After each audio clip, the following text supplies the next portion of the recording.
When people find out I do property management for a living, I usually get one of two responses.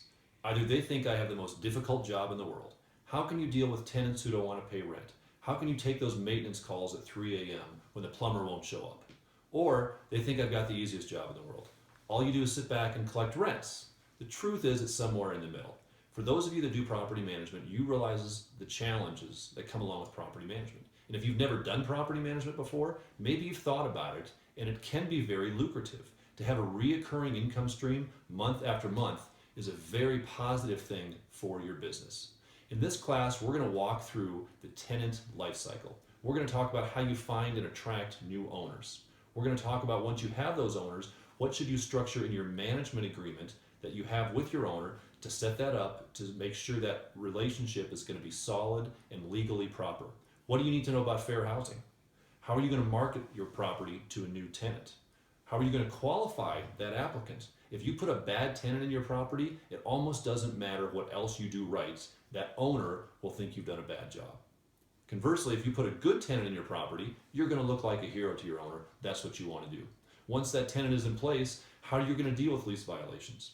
What are you going to do when the tenant either can't or won't pay their rent?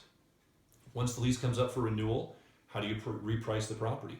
When do you do inspections? Should you do a security deposit disposition? How quickly do you refund the security deposit? These are all things that we're going to talk about to help you decide whether or not you want to step further into property management. Fair housing is huge today. We're going to go deep into fair housing so that you get a good solid understanding of what you should and should not be doing. My name is Marc Cunningham. I grew up in a property management world. My dad founded our company back in 1978.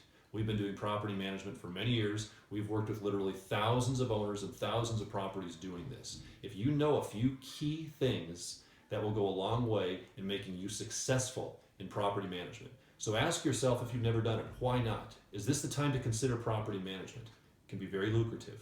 Ask yourself why, and if you're doing it, take this opportunity to improve the way you're doing it, to improve your bottom line, to improve the quality of service you're providing to both your tenants and your landlords. I would love the opportunity to share with you the things that I know about property management.